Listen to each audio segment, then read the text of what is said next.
people dying. You see that your bills ain't quite paid on the day you need them to. And then you remember this too shall pass. What I'm going through right now won't be what's tomorrow.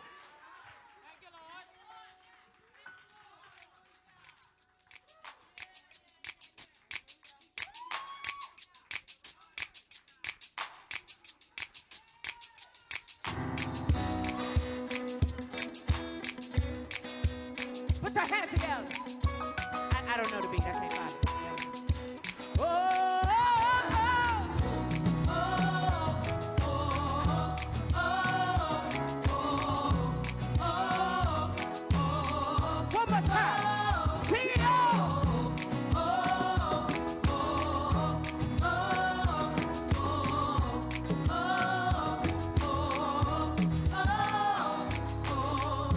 Darkness to be all around me, searching for what my eyes cannot see, where to go next, and who can I trust?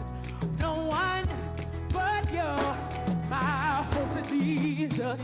And I can see the light, I can see the light coming, I can see the light, I can see the light, oh.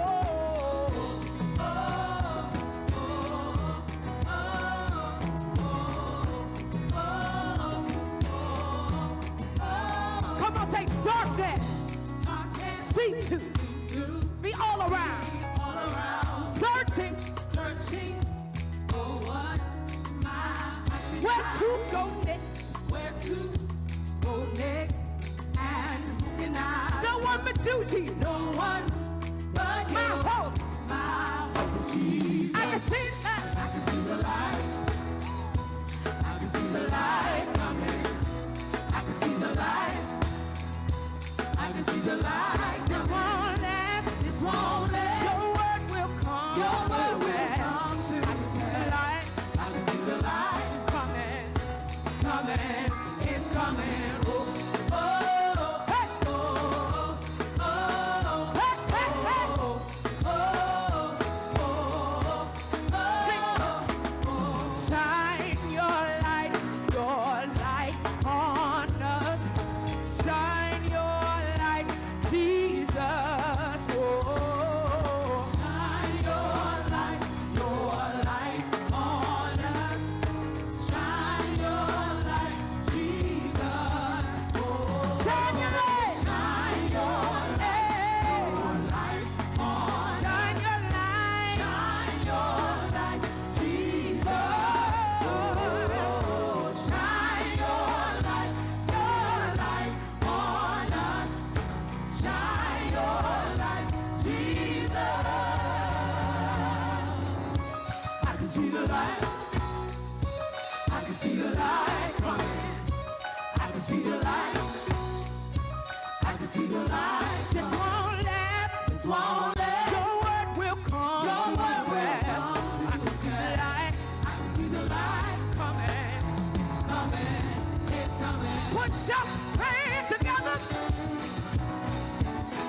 Hey, yeah. Come on, Team WC, put your hands together. Hey, yeah.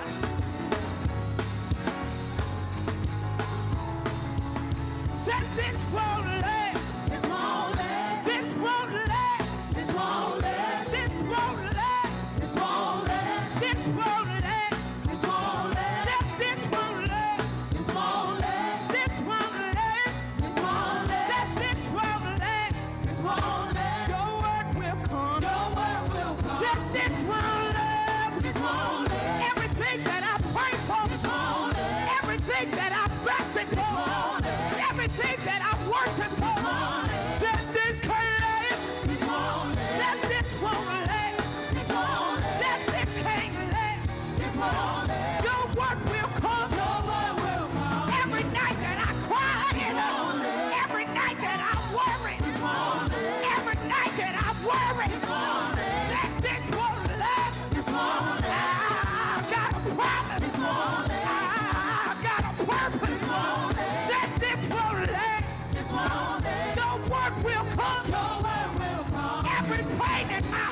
Every pain in my body said this won't last.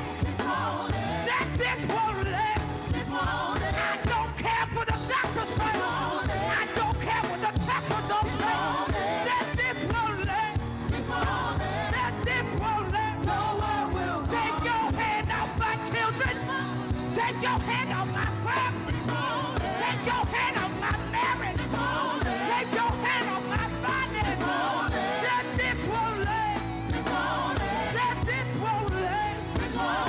Said this won't last. Your work will come. Put your hands together.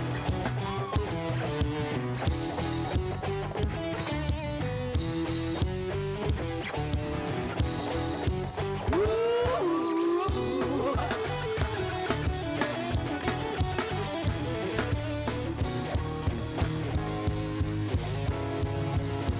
Said this won't last. The spirit of depression. The spirit of anxiety. Said it has to go. Said this won't last. Said this won't last. Said this won't last. Said this won't last. Said this won't last. Said this won't last. I've been too faithful. I've been too obedient. Said this can't last. Said this won't last. Everybody that lied on me. Everybody that mistreated me. Everybody that left me. Said this won't last. Said this won't last. Said this won't last. Said this won't last. Said this won't last. This won't last. Your word will come. To pass. Put your hands together.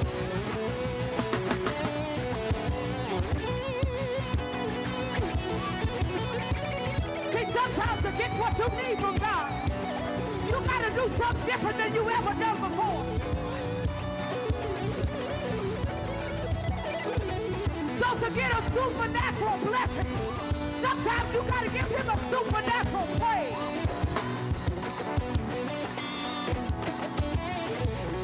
See, the enemy can't understand why you praise him to what you're going through.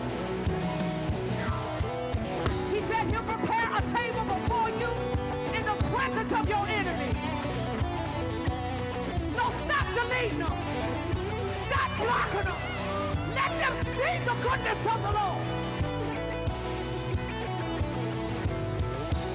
Only he can get the glory.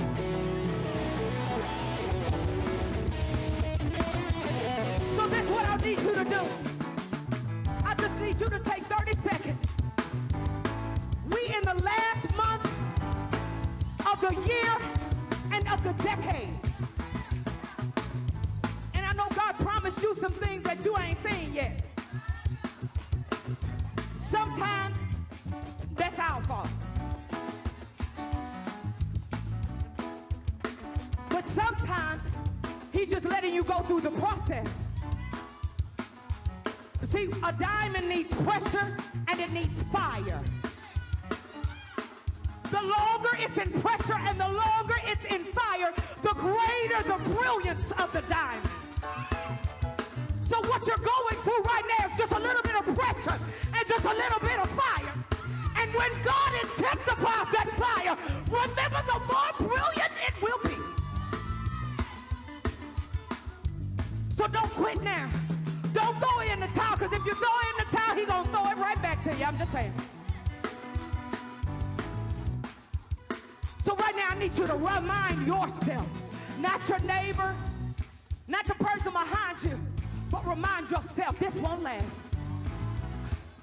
This won't last.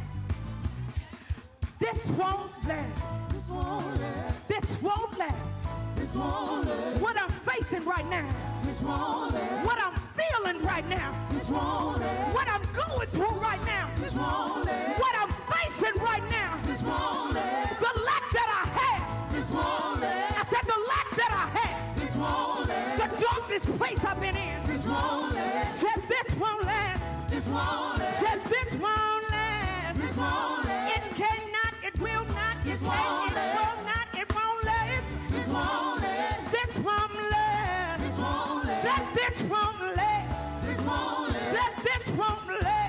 won't last. Said this won't last. This won't last. Said this won't last. Remind won't yourself. last. Said this place that I'm in.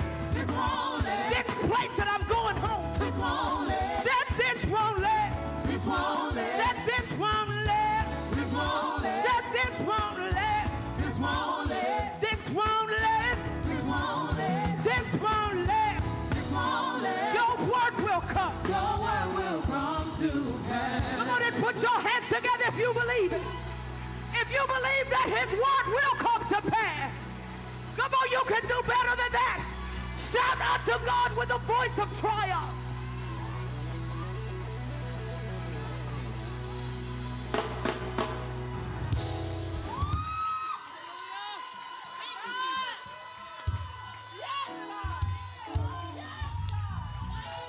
Can you do me a favor? Can you just give somebody a high five and say it's going to come to pass?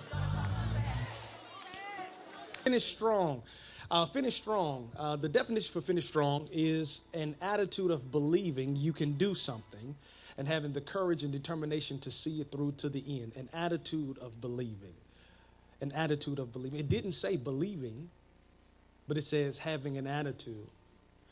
Literally what that suggests is an attitude of believing says that I have to have a mind to believe before I actually even put myself in the position to start believing. See, you don't turn on your belief switch until your mind has already told you that this is something that you can do. It's an attitude. It's an attitude of believing that you can do something and having the courage and determination to see it through to the end. Because there's a lot of people that start things, but they never finish. And that's one of the reasons why I didn't want to. And I know, and I'm not knocking any pastor or any preacher that has decided to take this last month and talk about vision and talk about going into the new year. I really don't want to be critical. So God bless you in your efforts. But I think sometimes when we start to talk about vision for something new, it's easy for us to leave things undone. And there are a lot of things that I believe that God, because I just don't want to believe that I serve a God that just like pushing stuff over to the next chapter. I don't believe that. I think some of us do, and we hold God's hand. You know, we're holding God's hand hostage when we stop believing a thing. We hold God's hand hostage when we stop praying for a thing. We hold God's hand hostage when we stop working for a thing. You had all of this energy when you started, but then you stopped. And so then the question is, who's at fault? It's easy for us to step back and say, God didn't hold up his end of the bargain. But could it have been that day that you wanted to give up? That was the day that God had everything that you had been praying for. Think about this. Think about this. Think about this. My mom, one of these days, she tell me that somebody going to knock on the door from the Publishers Clearinghouse and she's going to be the winner. And she keep telling me, she keep telling me. What would happen if she moved from that house? If they happen to come and knock on the door and somebody else opened the door, somebody else now inherits what you have been waiting for all this time. And that's the reason why I wanted to encourage you to finish strong. And I pray that over last week, you really kind of looked at some things that you need to finish. And you told yourself this week, and you may have had to tell yourself this week 5, 6 times, I have to finish, I have to finish, I have to finish, I have to finish, I have to finish, I have to finish, I have to finish. And I want to be honest with you, finishing is not always projects that we have tangible finish dates. Finishing may not necessarily always be, I'm going to finish knitting this blanket. I'm going to finish basket weaving this basket. Finishing could be, you know what? I am going to finish this chapter mentally so I'm not rehearsing it when I get to the next chapter. Let me say this. If you don't finish it, it has the proclivity, in the words of Bishop Noel Jones, it has the proclivity to finish you. If you don't finish it, it has the proclivity to finish you. If you don't get it out of your system, if you don't put a period on it, if you don't close it. Matter of fact, this is something that I actually posted. Y'all know, man, I say good morning every morning. Man, I be waking up in the morning, saying good morning. This was a post that I posted. I'm going to post it again tomorrow, so y'all like it and say good morning back. But I posted it like 3 years ago, and I'm going to post it tomorrow. It said, there comes a time when you have to choose between turning the page or closing the book. Choose wisely. Some of us have turned the page, but the ink from the previous page bled over to the new page. And we're writing new things, but we're still reading what was wrote on the last page. For some of you all, this thing about ending and finishing it strong, it's going to help you because you haven't had sense enough to close the book yet. Or upgrade your reading selections. We're at a place now where we shouldn't be still reading sight words and we're 40 years old. Cat, bat, hat. Stop trying to look for the easiest things and start looking for some stuff that's going to force you to level up. I had a conversation with Ronald this week, and it pushed me to go do some research. And he said, well, I'm going to do some research too. We are trying to figure out how in the world was Jeff Bezos able to make all that money with Amazon and not pay 1 penny in taxes? So what that's going to force me to do is not worry about what you posting on Facebook, because I need to go read how I can make millions and billions of dollars. I'm graduating from the sight words and moving to something that's going to force me to be grown for a change. You have to finish. You have to finish. Why do you have to finish?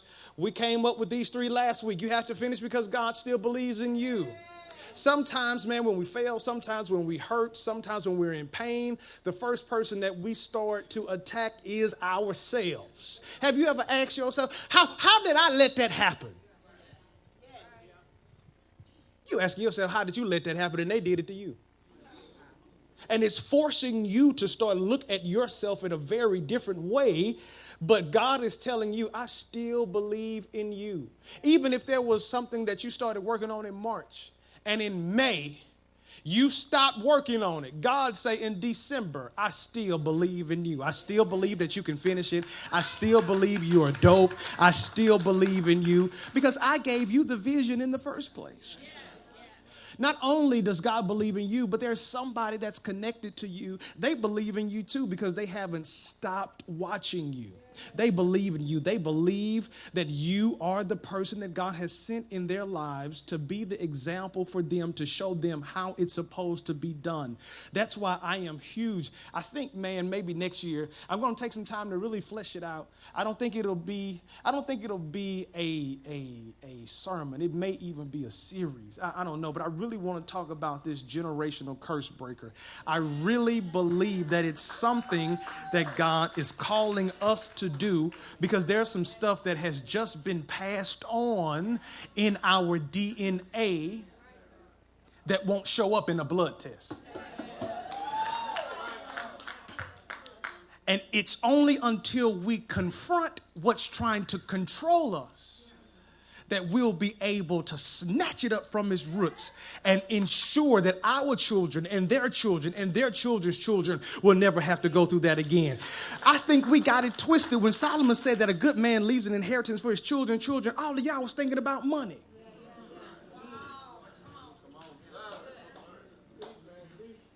A good man leaves an inheritance for his children's children. I want my children to inherit a work ethic that if don't nobody ever go, I'm going to go. That I don't need an alarm clock to push me out of the bed. I'm going to get up and make it happen because while everybody else is waiting on everybody else to give them what everybody else got, I'm going to get out there and get it for myself. Somebody is counting on you. That's why you have to be careful of what you do in front of your children. Man, real talk, man, my daddy scared the living daylights out of me when I was growing up. Jamel, you better not ever, if I ever see you put a cigarette to your mouth, I'm going to slap it out your hand. That's what he told me. But I saw a cigarette in his hand. So, man, I went to the corner store, bought me a pack of Black & Milds. Confession is good for the soul. I don't care. Yeah, it is what it is. Man, almost burnt the lining out of my lungs.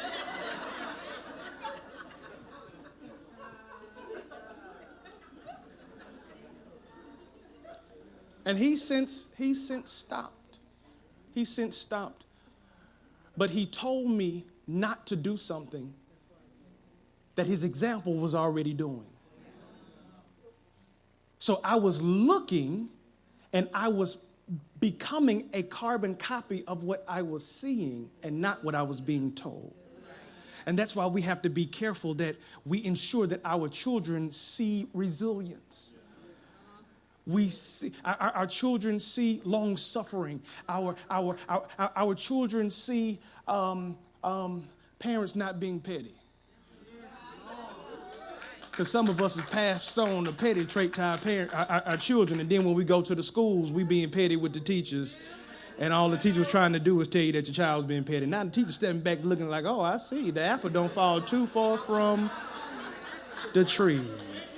Just rotten apple juice. You have to finish because you didn't come this far to stop now. Is it anybody that can just really say, I have to get something out of this year? There has to be something. 2019 still owes me some good days. It still owes me some joy. For all of these tears I cried, I'm going to smile for however many more days I got. 2019, you owe me this one. Peace. I like that word. Owes me some peace. He tried to take a piece out of me. Yeah. But I'm still here. And so since I'm here, I might as well keep on going. So we talked about the why because the why is important. This is the why. This is why you have to finish. Because if you don't have a strong why, you're not going to finish. But then the question is, okay, I know why, but how? I know why, but how? I know why, but how? The how is in the Bible. And I'm going to give you that today. I'm not going to give you all of it. I got 4 points, right? But I'm not going to give you all 4 today. I'm going to give you 2. So y'all was giving y'all half of the sandwich. So tell your neighbor real quick. Say if you want the rest of the sandwich, come back next Sunday. Do you like the person that's sitting next to you?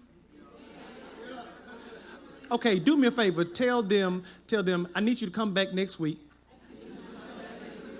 Because I don't know who's going to be sitting next to me next week. And I don't need no strange energy, so I need you to be here. I mean, everybody come to church ain't got it all together. You know, some of us, that's the reason why we're here. Trying to work out our soul salvation. The Bible describes life like a race. Not a 100-yard dash, but a marathon. And while everyone runs the race, not everyone wins the race. But in some instances, not everyone even finishes the race. Paul here told the church of Corinth, you've all been to the stadium and seen the athletes race. Everyone runs, one wins. Run to win.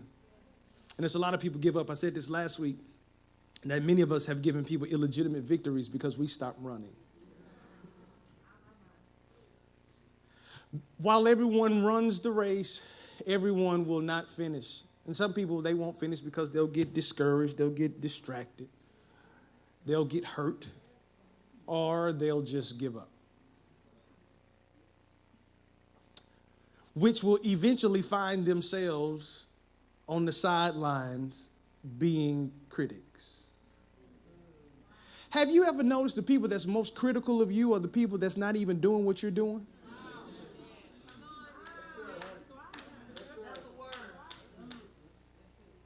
Okay.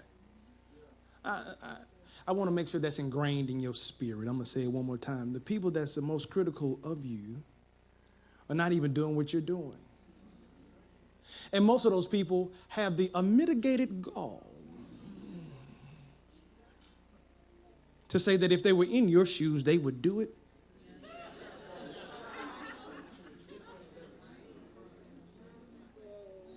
I want y'all to be careful that this is not you. Because it's a lot of people out here, man, they going through it. I mean, there's a war that's going on. I'm talking about, man, they have gotten beat up.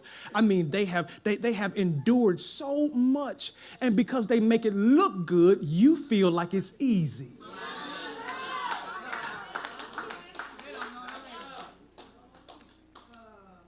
But if you ever stepped inside, I'm not even saying walk a mile in their shoes. If you ever just tried to put your foot in their shoe, first of all, you realize probably the shoe is too big, because it takes a step of faith for some of us to continue to do what we're doing. Some of us, it takes faith every day to keep on going, to keep on giving, to keep on loving, to keep on believing.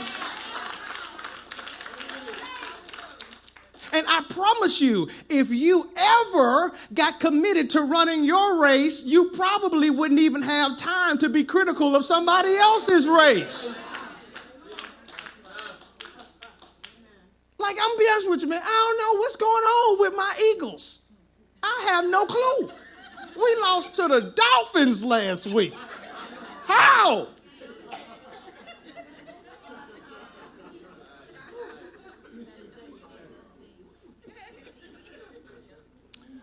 Good win this week, man.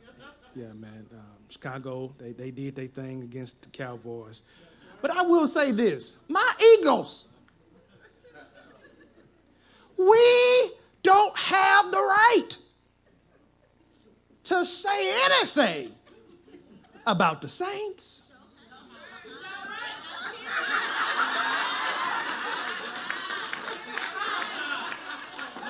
We can't say nothing about the Texans. I mean, we can't. I'm talking about my team. We can't say nothing about the Patriots. I'm talking about my team. We actually can't even say nothing about the Cowboys. Because the Cowboys technically still got the better record. What are you saying, Pastor Jay? If you are losing in your own race, what makes you think that you are qualified to tell somebody else how to win? You just keep on making sure that you don't keep stumbling over your own feet.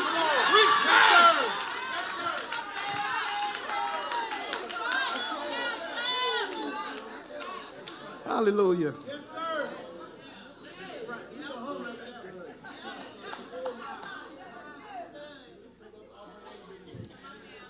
I don't want to be one of these people that sit on the sidelines pointing fingers at those that's running, because now what happens is I end up accepting a life that was never supposed to be mine. I stopped running and I now start to live in rubble of uncompleted projects, unfulfilled commitments, and unrealized promises. That's why the Apostle Paul says that your true character is not determined by how you start the race. Next slide. It's about how you finish it. Paul say, I have fought a good fight. Say, I have finished the race. What was he saying? He did all of this in past tense because he was saying, I am not today who I started off being. Paul wasn't always Paul. He was Saul. He started the race killing people that when he ended the race, he would die for these same people. So let me be honest with somebody. Stop being critical of yourself because you fumbled when the gun went off and you stumbled in the beginning. Maybe the first quarter wasn't your best. Maybe the second leg of the race wasn't your best. Maybe you didn't grow up in a house with a father and a mother there. Maybe your parents didn't teach you about financial literacy. Maybe you don't know what you do know now, you didn't know then. But stop holding yourself and penalizing yourself for what you didn't know. And let me bless you real quick. Stop letting people who knew you then still hold who you were then against you now. Because I'm thankful that you are who you are now, because that still proves to me that there is still a God that's on the throne.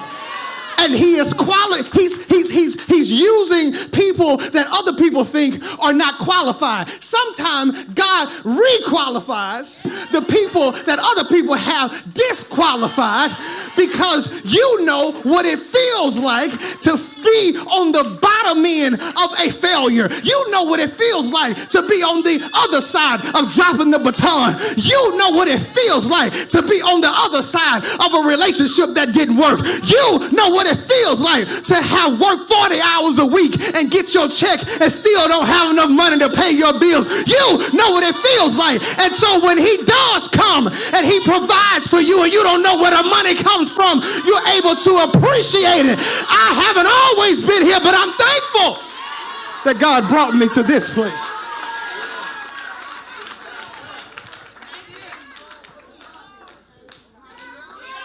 So I'm going to give you 2 points on how to finish, and we'll get the other 2 next week.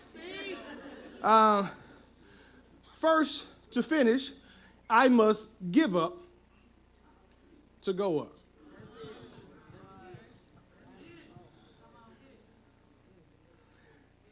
I'm going to be honest with you. There are just some things we are holding on to that if we let it go, the race will come a little bit easier.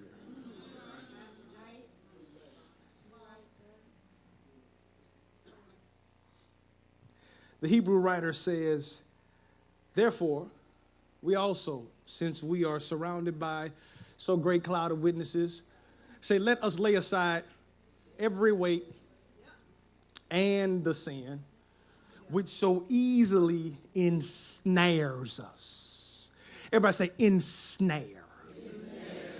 That word, ensnare. If I was in a different setting and I was, having to teach, congratulations, Dr. Ursula. God bless you. I had to be in a scholastic setting, and I had to look at the phonetic meaning of the word and talk to you from a contextual standpoint and pull out the word ensnares. Literally, what the Hebrew writer was suggesting is that he didn't say the sin that so easily slows you down, the weight that so easily gets you tired. He said it ensnares you. Literally, that word ensnares in the Greek suggests a person who is jumping into a lake of water. And they jumped in, but they jumped in way down. And the water, they're fighting the water. The water is trying to release them. They're fighting the water. Listen to this. The water is trying to release them. But they can't come to shore because what they jumped in with is holding them down. It has ensnared them. Literally, it has trapped them. Many of us have been trapped by things that we won't let go. It ain't nobody else's fault. We are trapped by the things that we will not release. There was a song, missionary Erykah Badu song a couple of years ago. Bag lady, bag lady, bag lady, bag lady, bag lady, bag lady, bag lady, bag lady, bag lady. Bag lady, bag lady, bag lady, bag lady. She talked about releasing these bags. And then she said, if you don't release these bags, you gonna hurt yourself.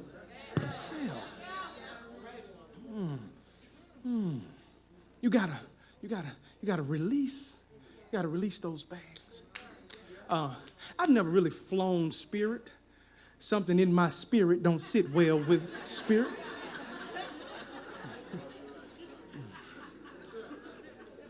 I'm more of a United guy. I like United, you know. But if any of y'all work for anybody else, I'm not picky, you know. If you feel a blessing in your shundo, release it. There's no need for you to hold on to it. If you want to release it, let it go. I shall receive. But about Spirit, the only thing that you get with your ticket is a seat. You pay for everything. And some of the people that have been critical of Spirit, this is the thing that they point out. They point out, well, I should be able to at least get one bag for free. Spirit say no. If you want the bag, you got to pay for it. But when you fly in other airlines, you're paying more, listen to this, because you didn't know what to leave at home.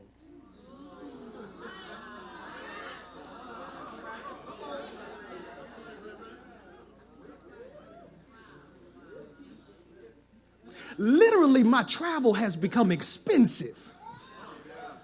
I'm paying more for this lesson because I don't know what to leave behind. Let me help you out real quick. If it's not bringing you any joy, leave it behind. If it's not bringing you any peace, leave it behind. If it's not bringing you any love, leave it behind. Married folk, if it ain't bringing you no honey, married people, leave it behind. Everybody that got breath in their body, if it ain't bringing you no money, leave it behind. If you're trying to carry somebody else's opinion with you, it's too heavy, it's too expensive. If you're trying to live up to somebody else's standards, it's too expensive. Let it go so you can travel free.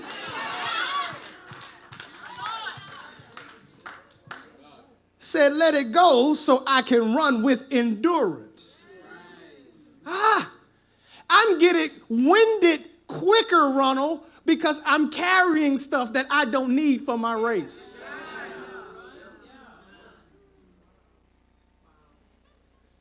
You probably wouldn't get burnt out so much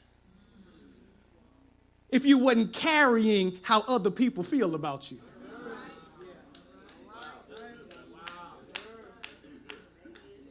There was a movie, it was a kid's movie. It was old school, man. The guy, y'all remember Jim Henson, the guy with the Muppets? He made a movie, Labyrinth, I believe the name of the movie was. Yeah. That I couldn't really pronounce the thing, but in the movie, it was a girl. She was looking for a brother, something like that. And so it was one scene. She had come across somebody that was trying to distract her. How they were able to distract the girl? They kept putting more stuff on her. As she tried to move, they saw that she was making progress. They put more stuff on her. And at one point, this is crazy, she had so much stuff on her, she forgot what she was really supposed to be doing. She had stopped looking for her brother and started to try to figure out, how do I deal with all of this stuff? Man, who am I preaching to? The stuff has caused you to forget your true purpose. The stuff has caused you to forget your true mission and what you were running after before all of the stuff got put on you. You don't even remember where you were going. Now you spend your life, sun up to sundown, trying to figure out, how do I manage all of this stuff?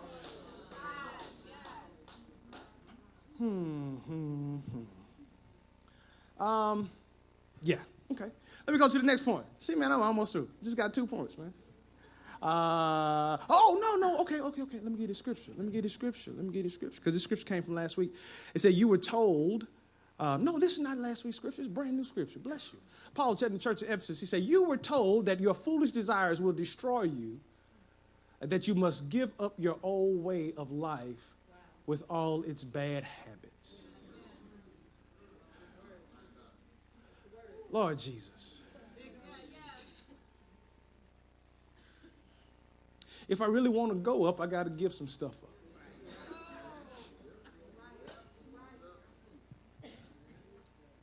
Because, man, I don't want to be in the spot where I have destroyed me. Can we do this real quick? I want everybody to lift their hands up. I just want you to repeat after me. God, show me what I'm doing to sabotage me.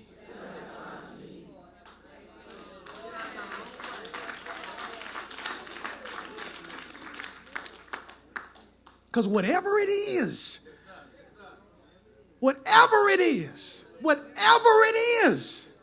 it is not worth me not living up to my full potential.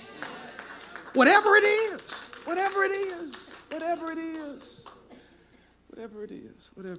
Next slide. To finish, I have to stay focused on the finish line. You cannot finish a race without having your eye on the finish line. If you're going to finish this race, hear me, if you're going to finish this race, it is imperative that you're not trying to run forward and look back at the same time.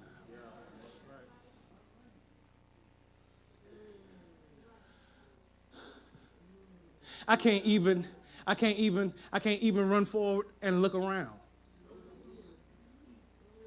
Looking all in the stands. And I've gotten tripped up.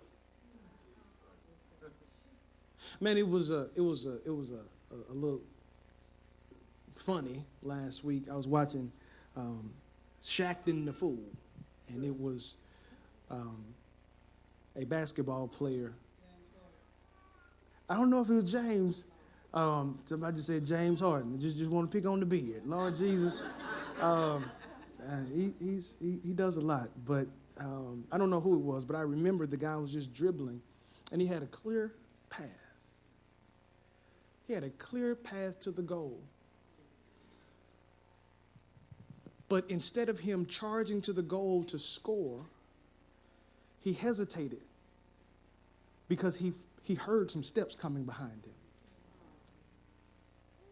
And in a split second, he looked over his shoulder. And he went up to do the layup, and he lost control of the ball. He had a free shot. Nobody there to block him. But he heard something coming from behind him. And rather than staying focused on what was in front of him, a split second, he looked behind. And he still tried to go up with the same motion, but he lost control. There was a story in the Bible. A lady had a real salty disposition because she couldn't stop looking behind.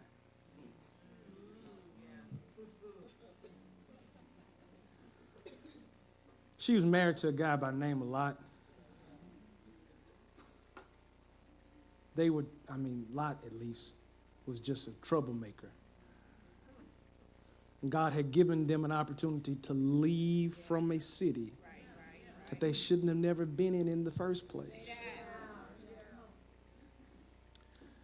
God say, man, the only thing y'all got to do, man, when y'all get out here, man, just keep on moving. Don't look back. Don't look back. Keep on going. Keep on going. Keep on going. Everybody else, like they got blinders on. Man, I ain't looking back there no more. I ain't looking back there no more. She looking and she,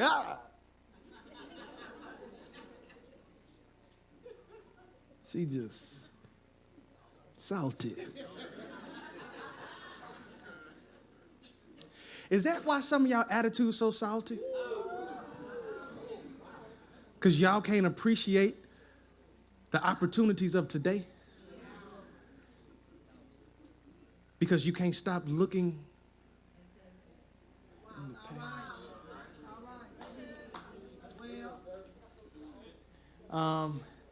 Let me enlighten you real quick. And I wrote this down, and I want to make sure I give you this.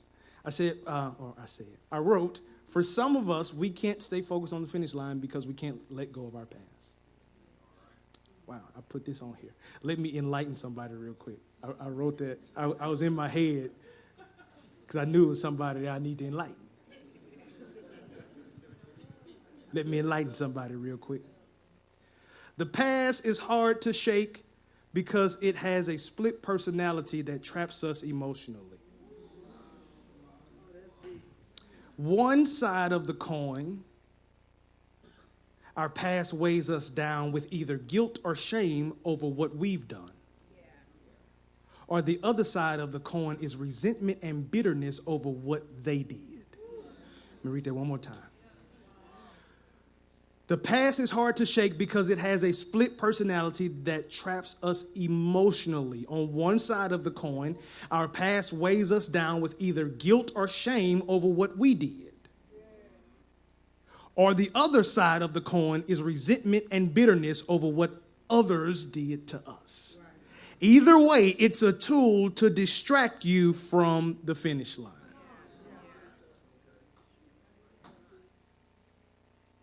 Because if we have not gotten over the guilt and shame of what we did, we'll feel like we're not worthy enough to continue the race.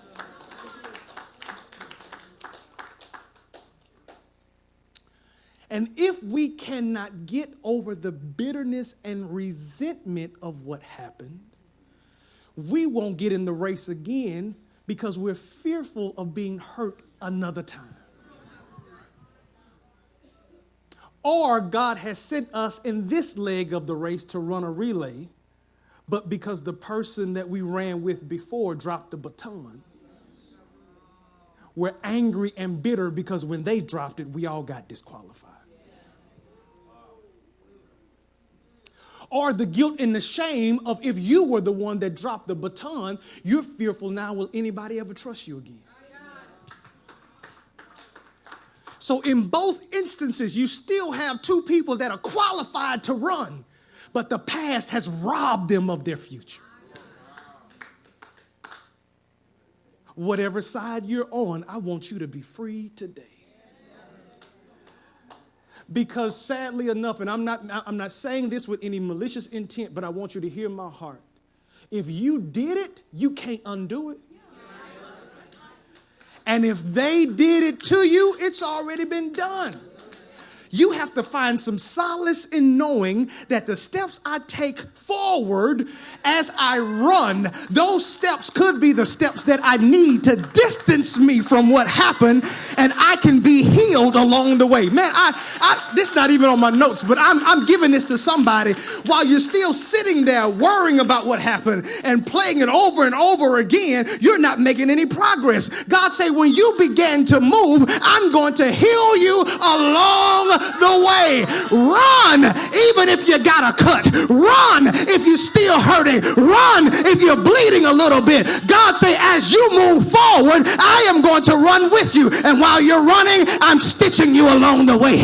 While you're running, I'm putting some alcohol on you. While you're running, I'm still proving that I am the balm in Gilead. If you keep on running towards where I have told you to go, you won't even remember what happened back then. Hallelujah. Hallelujah. Going back to the Apostle Paul, he had a past that could have haunted him. He had a past, Luke, where he killed people because they called on the name of Jesus. He could have been shameful, never even to step foot in a church again because his picture was right next to the big picture that the bishop got. Oh, y'all ain't been in them church where the picture, where the The bishop had them life-size posters. Right next to the bishop picture was Saul. If y'all see this man, stop singing and run. Because when he came to the church, he wasn't coming for no 3 o'clock service meal. You know, the fried chicken that got wet because they put the green beans on there. But it was still good. It was still good.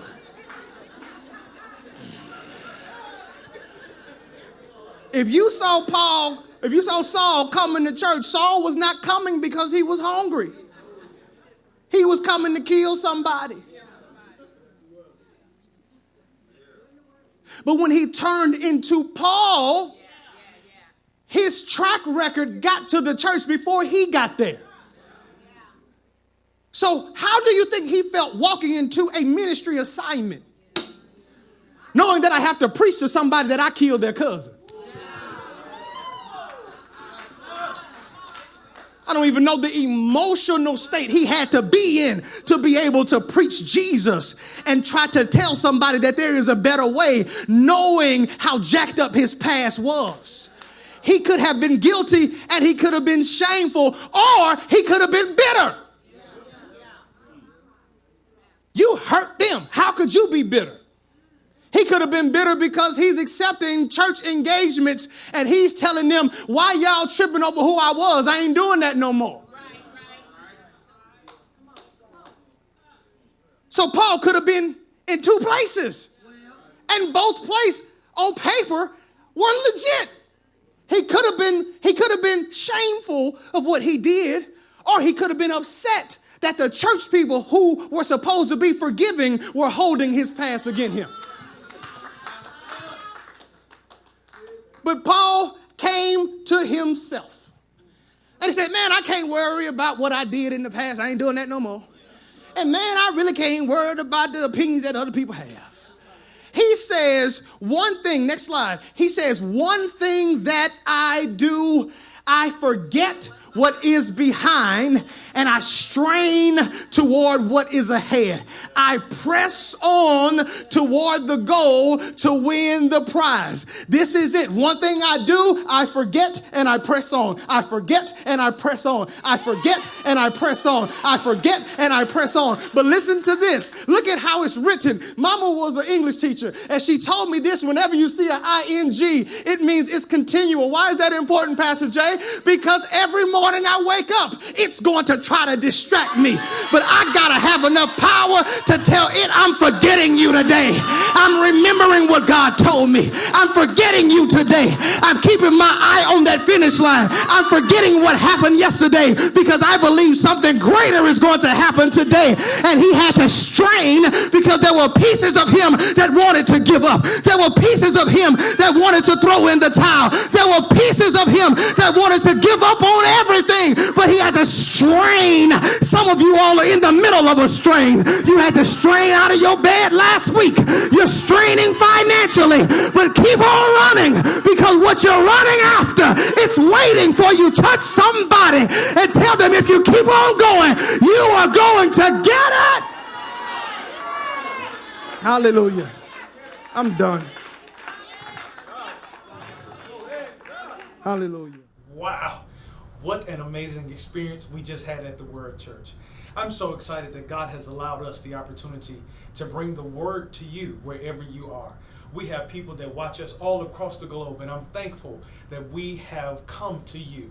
I'm asking you to do one of 3 things. The first thing that I want you to do is share this message with somebody else. We never know. The people that we are in contact with may be one word away from their life shifting. Share it with them today. This could be the word that saves their life.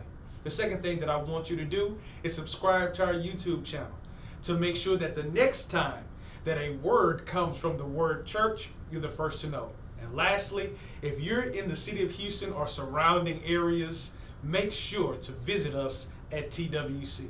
It is an experience that you have to experience yourself to believe it. All right. Well, I pray that the word of God that you heard today blesses you beyond measure. Take this with you, apply it in your life, and be all that God has called you to be. God bless you.